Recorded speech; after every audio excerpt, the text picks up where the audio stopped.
A lot of the things that we've been accused of today are just not fair. There are certain things that we can 100% improve on and things that were all fuck up, such as the mislabeling of this chemise. Swedish tabloid have just released a huge expose on Djerf Avenue after speaking to 11 former and current employees who described the work culture as psychologically terrorising. There is absolutely no way that you can look me in the eye and tell me that creating this work environment is going to make your brand better, is going to sell more product.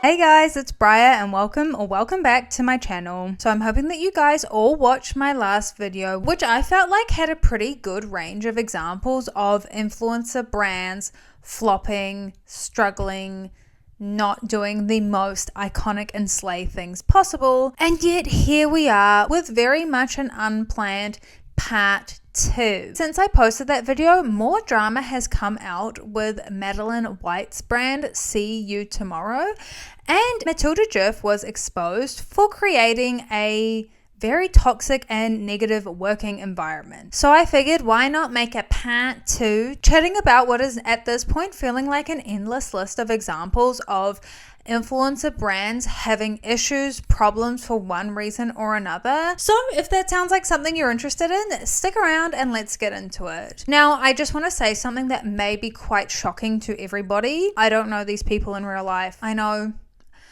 I'm not an influencer and I don't know these people, so I'm not going to be talking about them as individual human beings. We're just going to talk about the public knowledge, public information that we have about them and their brands. So I will have timestamps down below in case you're not interested in either or of these topics, but I do feel like they're both quite interesting, but they are obviously quite different as well. But anyway, since we talked about Madeleine White in my last video, I figured we'll start with her first and then we will get into the Matilda Djerf Avenue drama. So TLDR, Madeleine White, huge TikToker. She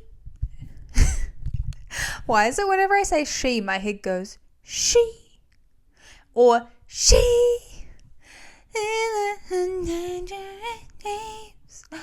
Either way, it's not good. Any slay. So, as per my last video, Madeleine White started her brand See You Tomorrow, which is at this point in time a pajama brand, and I don't know what it is about 2024 and pajama drama, influencer brand pajama drama, but it seems to be in the air. And in my last video, we reacted to her restarting and re-announcing that she initially partnered with people who were making overpriced garments and just not with the materials that she wanted to, but she was basically taking accountability and starting again with a new team and had big promises for everyone buying from her brand that it was going to be different this time. And at the time I made that video, there was really no bad reaction, responses, reviews of her brand. I mean, she had really just relaunched it, so it was definitely very fresh. However, things have changed, and specifically one TikTok influencer by the handle Please Don't Buy That has made a series of videos, I guess, exposing or talking about where Madeleine's brand See You Tomorrow is not quite adding up, is not maybe living up to the promises that she made. So let's watch her first video and then we will kind of get into what has unfolded, what she has claimed about this brand, and obviously Madeleine's response. Let's get See You Tomorrow. I was not going to do this one tonight. It was not in my plans, but I did remember that 500 of my hard-earned US dollars are in this bag, and I know I'm likely going to want to see this tomorrow being handed to a UPS employee so I can get my money back. A lot to recap here as far as all the events that have led up to this try-on. Madeleine had made a video talking about her brand relaunch, stating that her first launch for this brand wasn't successful because she had the wrong partners and the clothes in turn were extremely overpriced because she was basically being taken advantage of. She got all new partners, new factory, and said she felt very confident in this launch that she had done everything right, that she had fixed the problems she had in the past. She also made a point to state that they had done extended sizing in her brand, and one of the comments I made in my video was just stating that I was curious as far as what that sizing was going to look like, because a lot of brands unfortunately don't actually adjust the patterns and fit the plus sizes correctly. They just grade the pattern beyond typically an extra small to an XXL. And boy was I right. When that size chart launched, it was horrific. I made a video about it. She commented saying that I could have been kinder. She then, however, went on to completely manipulate the size chart, adding on inches to the large through 3X sizes. I'll put them right here. It was absolutely mind-blowing to me. And then on top of that, her factory owner, one of her partners, reached out to me attempting to gaslight me, telling me that the size chart before was listed due to a graphic designer error. I asked her for the screenshots of those emails to provide proof. I did not get those. I did also reach out to Madeleine, sending her 2 DMs, personally letting her know I would be willing to help her, work with her to find good partners, because I still believe she does not have them, and I did not get any response to those messages, so here we are. First things first, I'm going to call out great packaging when I see it. This bag does have polymers in it, which will help it decompose a lot faster, so shout out to her for buying a decent poly bag. I placed this order 2 weeks ago on December 6th, so honestly didn't even remember all of what I got. I think I got one of everything possible on the website. It is the Dreamy Tap Short, Rosy Baby Short, Late Night Chemise, Dottie Pajama Pant Set, Dreamy Cami Top, and Rosy Baby Tee. And I think my total was a little over $500, and they did not offer free shipping. I cannot fucking believe this. I cannot believe this. Of all the pajamas, viscose, yes, these are viscose spandex, trash. These win for worst construction so far. I thought Mallory Irvin's and My Sundays were horrific. I thought the For the Mems were horrific. No. Look at this. Oh my god. And I think these were like $98, like they're like $100 or something at least. Oh. We were trying to do a straddle stitch here at the collar, and the operator just gave up here. That's what that hole is, ripped it out, and then did not finish the stitching. Now they partially serged here, okay, but they also got to the bottom and said, nah. There's no way in hell I fit this video under 10 minutes, so this will be the construction evaluation. I will have to make a part 2 for the actual fit. Oh, and mind you, like, this wasn't just a one-side mistake. Like, this is happening on both sides, where this piping here didn't get cut, trimmed, and serged. Like, what? People are paying $100 for these pajamas, and they're gonna keep them. And they're gonna keep them. I don't know what kind of quantities she did. She said she did low quantities. So with that in mind, and with the price points these are at, they should have done what is called a true 100% inspection and inspected every single garment for a pass or a fail. I am one piece in. It is a hard fail. Look at this hem here, like how wavy the stitching is. You see this? It was just turned and stitched. Over here, it's even worse. Actually, you know what's hilarious is I just found the audit sticker. That means this was checked and it passed. So the quality standards are garbage. And again, these are viscose. Viscose is horrible. I never recommend anybody buys anything made out of viscose ever. If you're wondering why, I just made like 4 videos on it. Onto the pants here. This in the back. Horrible. Knotted and cut drawcords on... Do you see that I'm shaking? Knotted and cut drawcords on a pajama set this expensive. Go, go, go. Who's next? Go, go. Oh, these are 100% rayon. Oh my fucking god. Also, if it's not clear just by the content how horrible the fabric this is, the care instructions do say hand wash, cold water, dry and shade. Do not tumble dry or wring. That's all I need to say. These, same thing, 100% rayon, wash in cold water, hang to dry. If you were to get these things near heat, say goodbye. It is very, very clear. They already actually have started to pill. You're not able to see that. They have started to pill. That's what they're going to keep doing. And they don't even need to be washed in order to pill. Just wearing them and the abrasion caused by wearing them is going to result in them pilling. Also, these bows are really cute. Like, oh, cute until you unroll this. This is a raw edge. Okay? This, fray. See how that's going to fray? That should have been burnt. Burn the edges so it didn't continue to unravel. On the top here, we have the same bows that are going to continue to fray and unravel. I do love this top. Like, I love the design of this top. The fabric is a crime, but if made in a Supima cotton, amazing.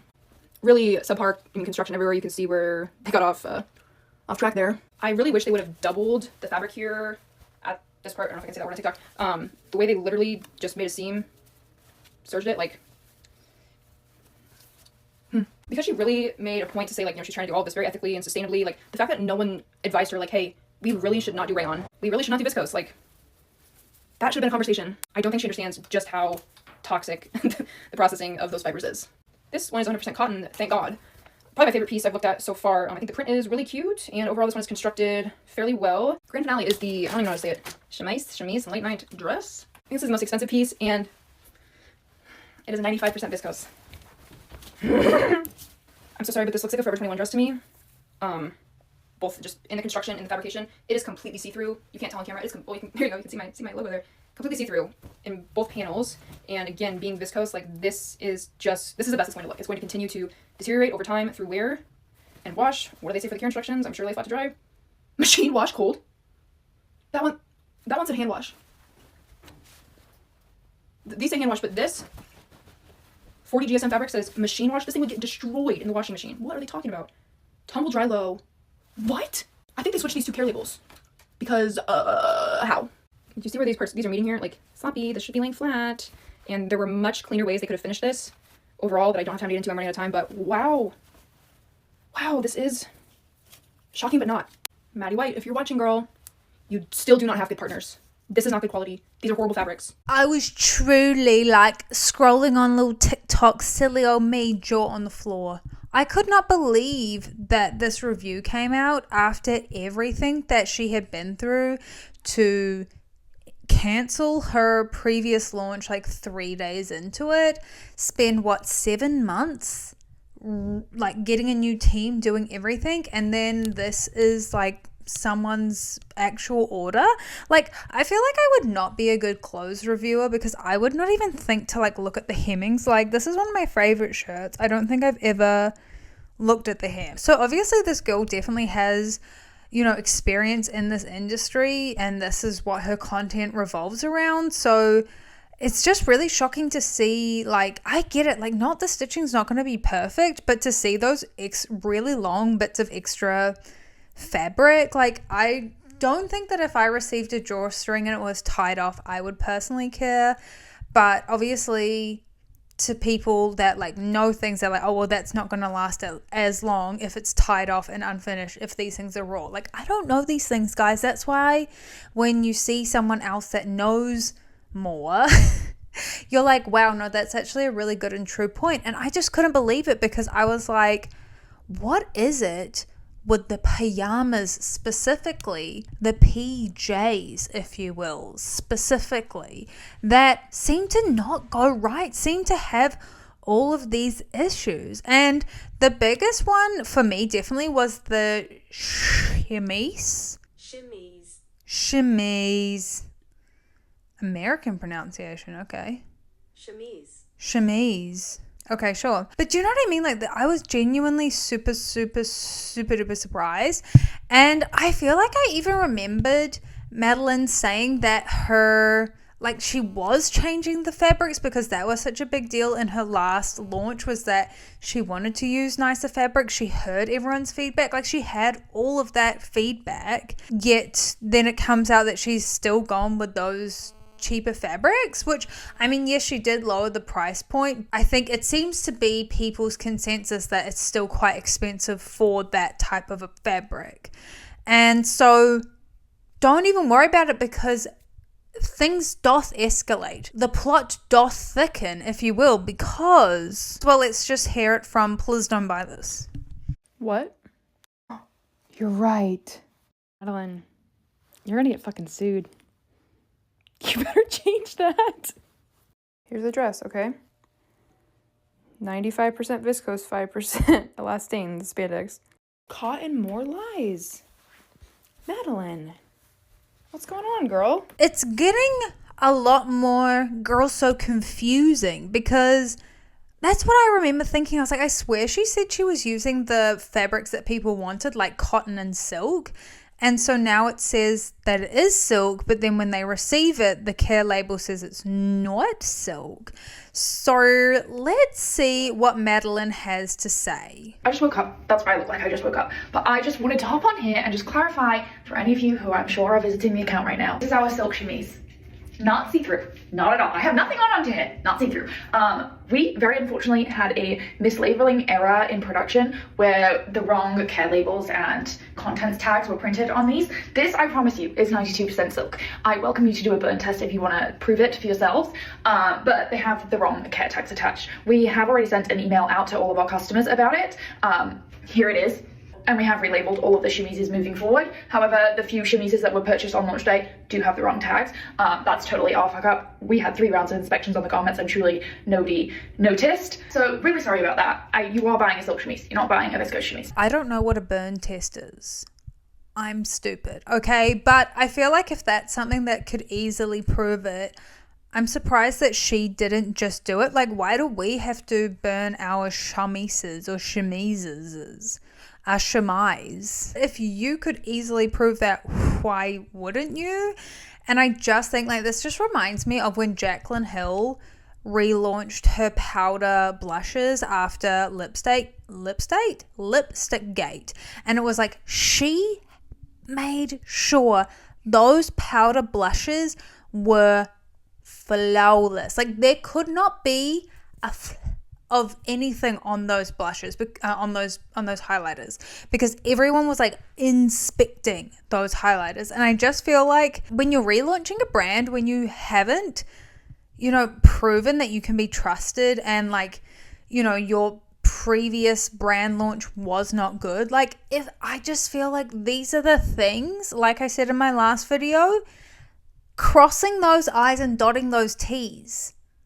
Do you know what I'm saying? Like, It's not that hard. So it's just like, it's shocking to me that there's just still these things that are being missed when it's like the accountability was so good, the honesty, that like admitting where she fucked up was so sincere, but the follow through unfortunately is causing a bit of a mess. So here is Madeleine's next video, and I will say comments are off, and this is on her See You Tomorrow account. On her personal account, where she has over 4 million followers, it's business as per usual, you know, like not a peep. If you were just a regular follower, you would have no idea that this was happening. Let's unbox and See You Tomorrow pajamas, fresh out of the mailer together. I will address some of the concerns that have been brought.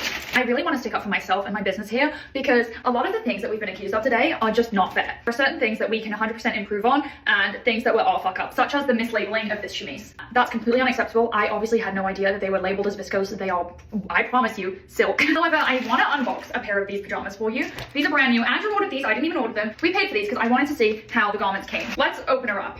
First criticism that we got is that some of this hem on the bottom does not lay flat. This is a very stretchy, soft knit. It's extremely hard to ever get this 100% straight. I will absolutely communicate that with the factory and work on it. We can definitely improve this, and we will be improving it. The next biggest area of concern is inside of this collar. As you can see, the collar looks finished when you turn it inside out like this. The area of concern that this creator flagged was on the inside of this collar. Now, as you can see, the inside of this collar is finished. This has been stitched. There is about 2 inches of edge right here that is not finished. I've already presented to the factory as, hey, can we improve this? However, I need you guys to also understand that something like this is basically guaranteed with any garment that you buy. There is no such thing as a perfect garment, and I'm gonna prove it just with stuff we have laying around the house. These are Andrew's All Saints trousers. Nice, right? They're finished properly. He loves these pants. He wears them all the time. If you flip the pocket upside down, we're getting unfinished edges, exposed interfacing. This edge is not finished. We have a loose unfinished edge here. Kate shorts, $1,000 plus shorts. Again, exposed interfacing. This come loose. This is my absolute most favorite Versace bustier. This has the boning poking out on one of the sides. This is definitely not supposed to happen. This has also never been washed. All of the items I just showed you are luxury items. In a more similar price bracket to where we're in, this is a Fabletics tank top. I wear this tank top all the time. I have no issues with this tank top. Obviously, we are striving to have perfect quality. I personally cannot sit and hand inspect every single garment, and we absolutely will take on the feedback on certain areas that we can improve on. But this pajama set is a modal pajama set. Modal is a very expensive fabric. The care tag says to wash these on cold and lay flat because they're a knit. Any knitwear, any pair of modal pajamas you have, they will have those on the care tag, because technically the same way you would put a sweater in the dryer, to be safe, they say don't put these in the dryer. I personally put them in the dryer every single time. I wash them on hot. Also, the suggestion that this chemise is sheer because if you put a graphic t-shirt underneath, you can read the letters. I'm gonna be so for real with you right now. Are you gonna wear this chemise with a hoodie underneath? Or are you gonna wear it just like this? Can you see my nipples? Can you see my underwear? I'm not wearing nude undies. I'm wearing grey undies. You can't see them. I have a super bright light on. If you were gonna see them, you'd be able to see them. That is what is important here. I have La Perla Agent Provocateur lingerie that's a little bit sheer because it's a chemise. We lined this lace so that you would be able to wear it out and get that sexy lingerie look to go out at night, but it was always supposed to look like lingerie. With finishes like this is a very standard finish on a pair of pajamas, but we can improve this. And if you guys say, hey, we want this to be sewn right here, we can sew it. All those finishes cost money, and we made decisions like this to try and keep the price point down. Yes, there are things that we can still improve on. However, if you compare where we were at 7 months ago to where we are now, we have made such huge, tremendous improvements on the product and on the price point. Also, I was gonna leave that as it is, but I feel like this needs to be said. We're a small business. We're 100% women operated. Every single person that works on our team is a woman. Our product developer, Jamie, who has been dragged through the mud like you would never believe, who has 25, 30 years of experience in the apparel business. She has worked at some of the biggest apparel brands of all time, very successful apparel brands that I can reel off to you if you guys really need it. Only 3% of venture capital goes to women-owned businesses. It's really hard being a woman operating a business, and I would really suggest to you guys to let us have a shot. Give us a try. If you add up our first launch and today, we've been on sale less than 3 weeks. There's always ways to learn and improve, and I want to have a really great business, and I'm sure you guys all know that and can see that from all of my videos about this business. I'm really passionate about it, but I would really appreciate the opportunity to try. So I really do feel for Madeleine. You can tell that she really does care. Again, the comments are off, which I find interesting because it's like she's asking for people to give her feedback and a chance, but not allowing a dialogue to happen. And I get it if maybe there's nothing productive happening in the comments. That is what is needed to happen sometimes. But I think it's hard when obviously she's worked so hard that because it's not going perfect, it probably feels more like an attack on her than the criticism. And I think it's become a huge back and forth between her and the please don't buy that creator. I don't know how to feel, because I feel like that please don't buy that creator, she does have genuine criticism. And I also think it's hard when your first launch was really not great, that the standard, unfortunately for Madeleine, is now quite high. Like, people are not just going to be like, oh, this is cute and comfy and I love to wear it. People are fine-tooth combing her launch. People are checking every stitch, every loose thread, every care label. Like, that is the level of detail that people are looking into this launch because of what happened with the last launch. And I feel like the answer is probably somewhere in the middle. Like, I think that there were actual mistakes that were made and should be called out, but I also agree that, like, I don't know, no one's expecting a perfect stitch on something like this that's made. Like, nothing has a perfect stitch. I get it. If you don't follow the care labels, like, that's not helpful information to people. That's basically just saying, we have to say that this is how you look after the product, but that's not actually how we look after the product. Like, for me personally, I don't like putting like my shirts or dresses in a dryer. I like to hang them out to dry. That's just my personal preference. I've had issues where like one dress has shrunk into like a top in the dryer and I'm like, never again. So I get it. Like, everyone has their own way of washing and drying things. I don't know. I feel really bad for Madeleine, but I also feel like if you're going into business and there are mistakes, you do have to be able to take them on the chin. You should be able to take the feedback, but I also get that it's like, this is obviously something she's worked very hard for. So I would really like to know what you guys think about the whole situation. On the other side of the other influencer, like, she feels like she's giving a genuine and honest feedback and a genuine and honest review, and the influencer that she's talking about is calling her a bully, calling her out, making her seem like a bad person, and kind of making her seem like she's being petty, when this is clearly her job. This is her area of expertise. She's giving feedback. She's sharing advice. At the end of the day, she's going off of the product that she was given. And the pajamas that she got did have, I would say, not very good finishings in some areas. But I would love to know what you guys think about it all in the comments down below. Also, another thing, I don't think that she was trying to say that she'd wear a hoodie under the chemise. I think it was just like a very clear and easy way to show that you could see through it when she was holding it up. Like, she didn't ever put it on top of her hoodie or her top that had the writing. It was just like she held it in front of it. So I don't know. I think it was a bit of a disingenuous reflection of what she was doing. I think she was just saying, this is the proof that you can see through it. The communication is not being productive, and it's a real shame, because Madeleine genuinely wants to make a good business and a good product, and I think the other girl, the other influencer, really wants to give honest and genuine reviews, and it's all gone wrong. Hey guys, so sorry, editing me here once again, but it is with an important update. I feel like, because after I filmed this video, the burn test of the chemise was done by the Please Don't Buy That creator. And I feel like, to me, what was really strange about this is, like, if I'm Madeleine, I'm not going to tell people, hey, burn your dress to prove that it is silk. Like, if I can easily prove that by the way a fabric burns, that it is what I'm saying it is, like, if I'm Madeleine, that's what I'm doing. I'm not waiting for other people to do that.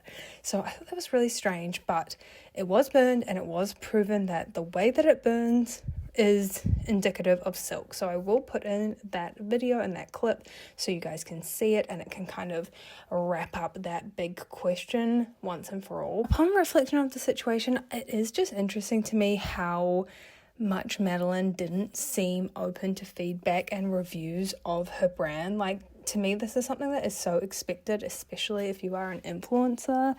You expect people to review your brand, and just the way that she reacted to this creator seems very strange to me. And like I said earlier, like, it's like she's trying to portray her as just being petty instead of doing something that is what her page is all about, which is reviewing products is specifically influencer products. So it just seemed really strange to me, and there was a lot of just like unkind back and forth, it seemed, where Madeleine was trying to make her seem petty and like she was stirring up drama and she never reached out to her. There was a lot of screenshots back and forth, and I feel like we could have gone deep into that, but to me it just felt so nitpicky and unproductive. But I do think it's kind of worth noting that that is how Madeleine reacted to this review. And like, sure, it was a critical and harsh review, but I don't think anything that she said was untrue.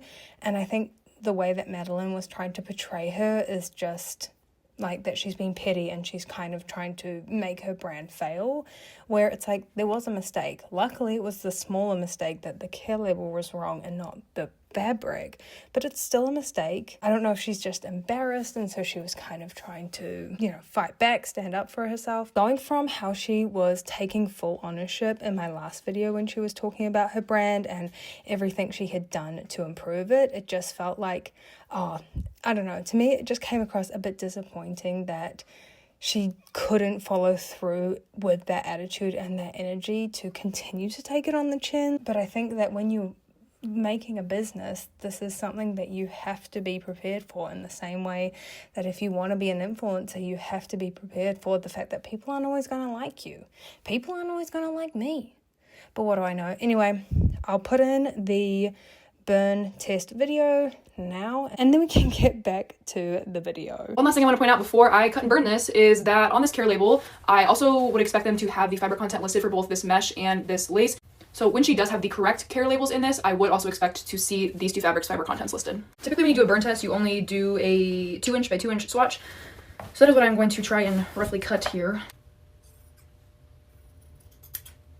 So I live with my parents at the moment, and sorry to anybody that I offend by saying that. I had so many people come and be like, you're trauma dumping and you're sharing too much personal information. Like, yeah, I have ADHD, I'm an oversharer, sorry. Okay, here she is. And she was cut out of right here, the front of the dress. Ugh. Anyway, I live with my parents and I was trying to find their lighter, and I went to my mom and I was like, Mom, where's the lighter? And she's like, what are you lighting? And I was like, it's okay. She's like, are the smoke alarms gonna go off? I was like, probably. I'm sorry. I did grab a mug of water in case it just goes up in flames. I have this. Okay, again, when I set a flame to this, it should self-extinguish probably within about 2 seconds.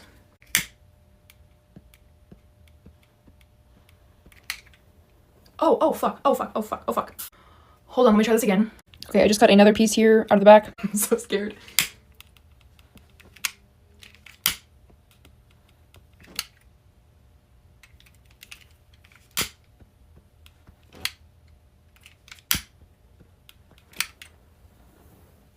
Oh, fuck me.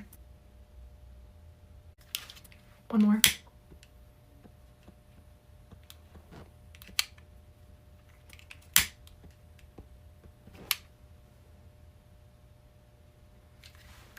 So, forgot for a second that with that spandex content, it was gonna burn a little bit faster than if it was just 100% silk, so my bad.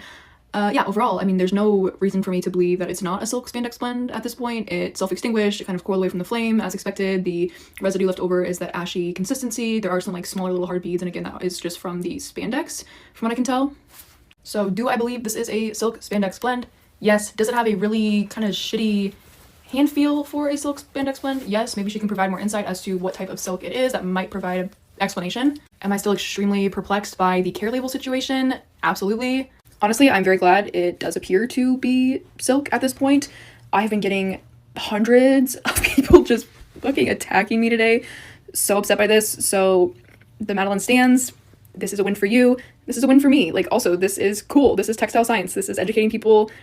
This is fun. But also for Madeleine, because obviously this whole thing is such a huge PR crisis, and it has never been my intention to completely tear her and this business down. I've been wanting to hold her accountable for what she's done. She has proven time and time again she is not willing to take accountability for what she's done. She has bullied me. She has gaslit me. She has done all the things I've claimed. And I would say stop commenting on her post, but she's completely turned off the comments from her post because of how many people were asking her to take accountability for the things that she hadn't and calling out her treatment of me. So again, right now, if she turns her comments back on, please leave her alone about this and leave her to address the 12 plus other points she hasn't. Let's now talk about Matilda Djerf. If you did not know, Matilda Djerf is a 27-year-old influencer from Sweden. She very much gives cool girl, 2V low, I'm a cool girl. And if you've like observed me with your eyes, you may have like picked up on the fact that I am not cool girl. I am annoying, but it's not really my aesthetic. So I honestly never really got into Djerf Avenue as a brand or Matilda as an influencer,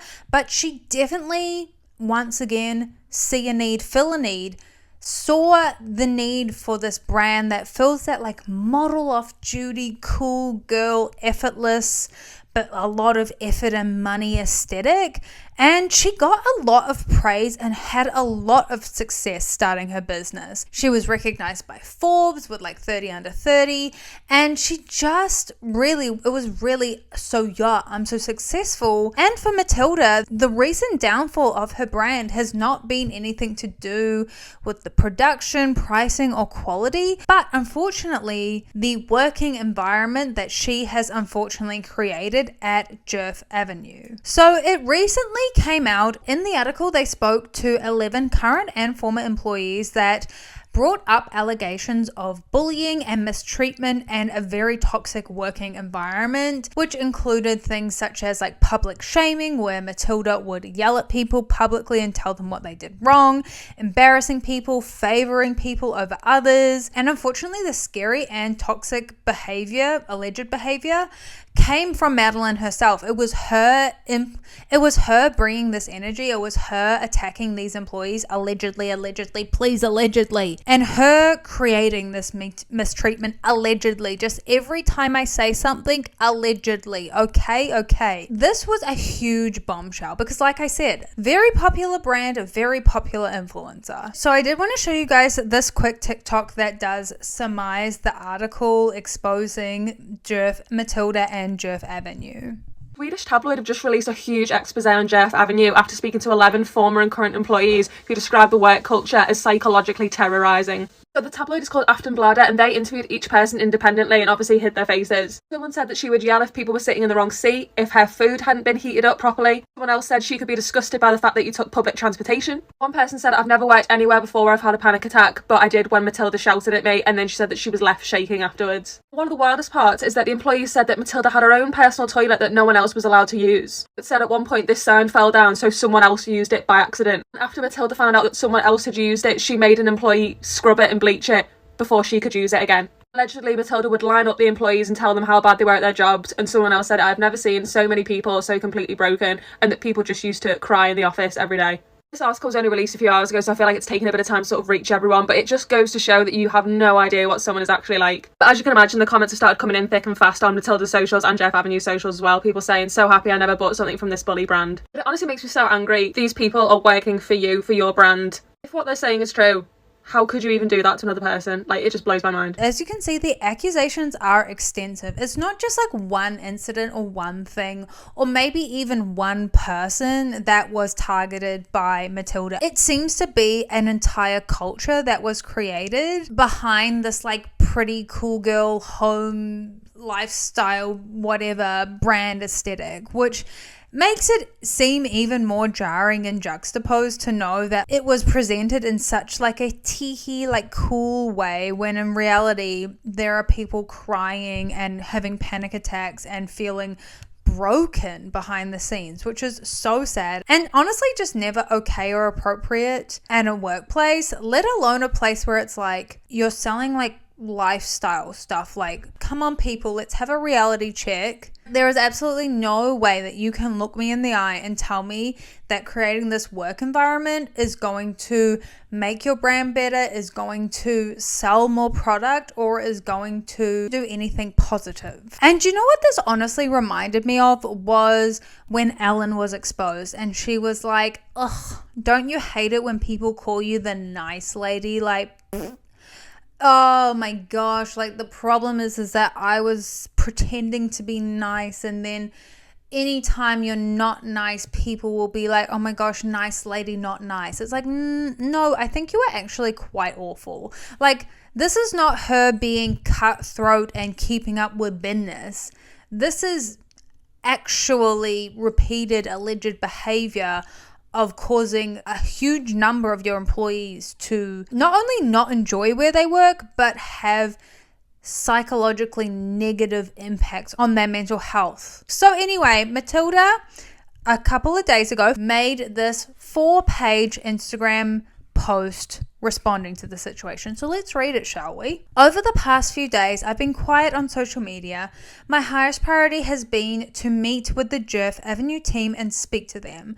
I'm fully aware that my words here are not an answer or a solution, but for me, it is important to write this directly to you. To anyone who I've hurt or let down, I want to start off by saying I'm genuinely sorry.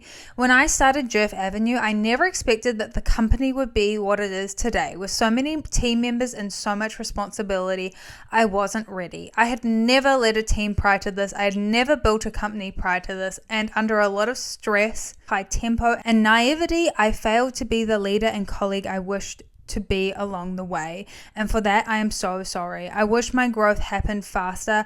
I really want to underline that I'm extremely committed to getting it right and continue growing. In this, I'm hearing, oh, the rumors are true. Yeah, I was mean. I was awful. I was not the person I should have been. I was not the boss or colleague I should have been. And I just find this so interesting because it's like, yes, that would have been so stressful. That's a lot of pressure. Even when I just compare it to my small, silly little jobs that I've had in my small, silly little life, I cannot ever imagine treating people that way because I'm stressed. I have been very stressed in different jobs, and it's never resulted in me becoming a completely different person, creating this awful toxic environment, attacking other people, like taking time out of my busy day to point fingers at what everyone else has done is wrong is no. Sorry, that's just like not something that would ever even come out of my stupid little brain. That's something I've never particularly agreed with, to be honest. I really don't like when managers or team members insist on like pointing the finger at who's done wrong and what. Like there's ways to help your team grow, and that is not it. I'm never going to be the person to throw someone else under the bus. Like, and you did this for what? Anyway, let's continue. We are constantly working on improving and developing the internal business, everything from structures that need to be set in place to new initiatives. This is ongoing work, and this year we have made some important changes to improve the work culture at Djerf Avenue. Amongst other things, we have hired a more experienced management team. We've introduced monthly anonymous surveys to collect feedback and take action. We've also set up external organizational psychologists to assess our workplace. We are also in the process of bringing an additional external HR professional to support the organization. And when I read this, I wonder if they were all just like, the call is coming from inside the house. It's you. Hi, Matilda. You're the problem. It's you. Like, yeah, maybe other people perpetuated this workplace environment, but it sounds like she was really like beep beep driving that bus. Moving forward, I'm committed and want to focus my all on becoming the best leader and colleague I can be. I'll keep learning and working to ensure Djerf Avenue is a safe, inclusive space for everyone. I want to end by saying thank you to you all of you who have had honest and transparent conversations with me over the past few days. I'm so sorry. It's nothing about how she wrote that. I just can't read. It kind of just felt like she was saying like, yeah, I did do that, but I've hired people to make me not do it anymore, so it's okay, thank you.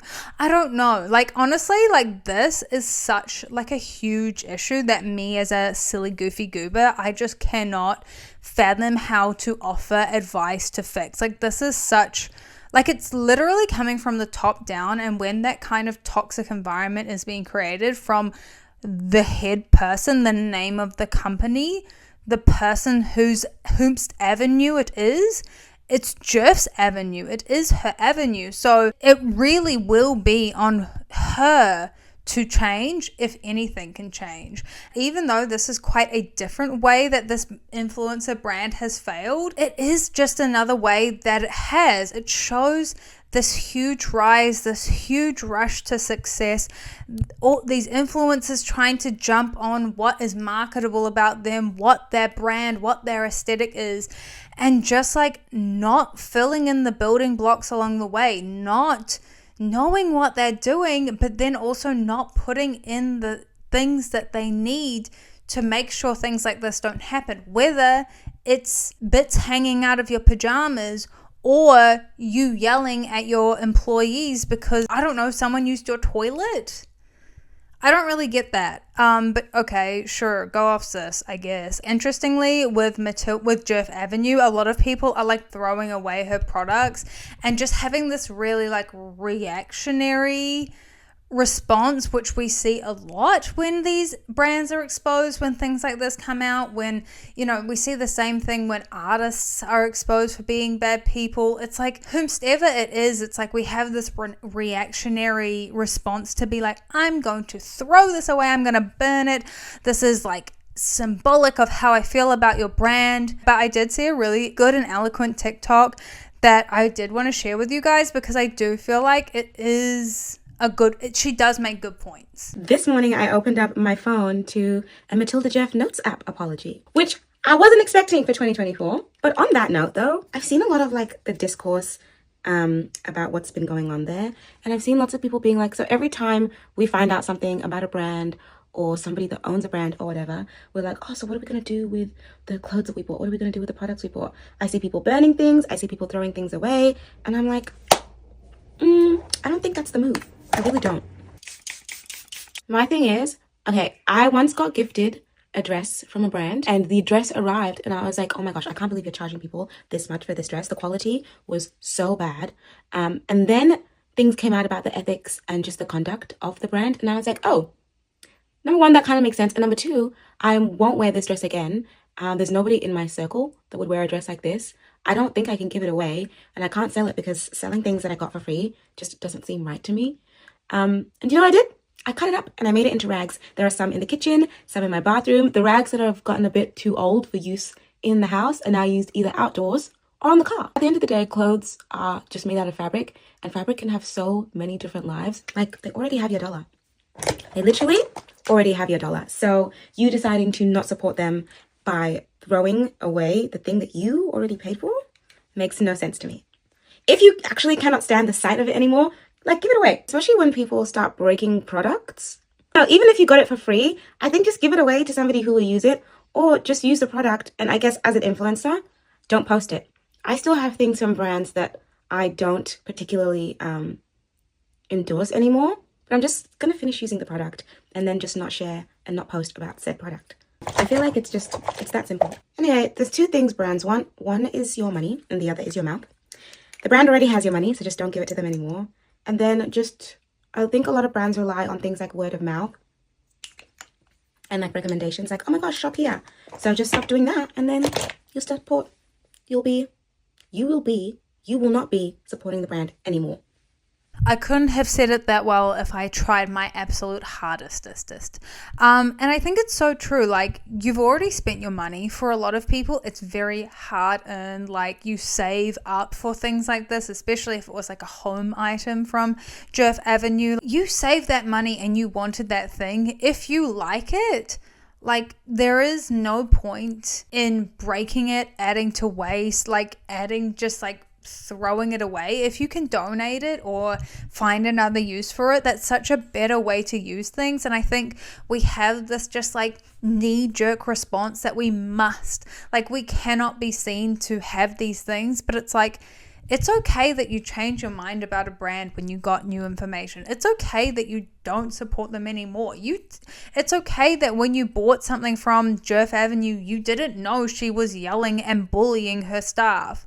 Like, no one knew that, otherwise probably no one would have bought from her.